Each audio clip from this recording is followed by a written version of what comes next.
Everyone, আজকে তোমাদের সাথে একটা রেসিপি শেয়ার করব। সেটা হচ্ছে সোয়াবিনের কোপ্তা কিভাবে হয়।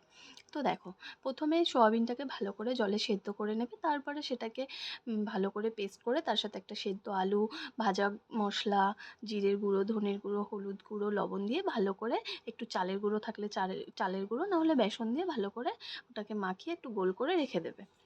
এবার মশলার জন্য আমি টমেটো, আদা, লঙ্কা, জিরে, কাজু বাদাম, কিশমিশ দিয়ে ভালো করে, গোটা গরম মশলা দিয়ে ভালো করে এটাকে পেস্ট করে রেখে দেবো। রেখে দেওয়ার পরে কড়াইতে তেল দিয়ে তোমার বলগুলোকে যে করে রেখেছিলাম ওটাকে ভেজে নেব, লাল লাল করে ভেজে তুলে নেব।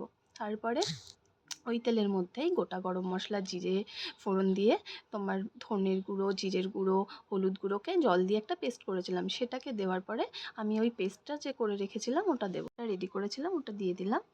তো তারপরে দুটো কাঁচা লঙ্কার একটু ঘি দিয়ে কোপ্তাগুলোকে আমি দিয়ে দেবো, কারণ কোপ্তাগুলো প্রথমে দিলে ভেঙে যাবে, এর জন্য আমি ঝোলটা নামানোর আগে কোপ্তাগুলো দিলাম। দিয়ে একটুখানি ভালো করে নাড়াচাড়া করব, করে নামিয়ে দেবো। দেখো আমাদের কোপ্তাটা রেডি হয়ে গেছে। তো তোমরা নিরামিষের দিনে এরকম কোপ্তা সোয়াবিনের কোপ্তা যদি রান্না করতে চাও, করতে পারো, খুব টেস্টি হয়। দেখো কত সুন্দর লাগছে। তো এই ভিডিওটা এই পর্যন্তই। টাটা।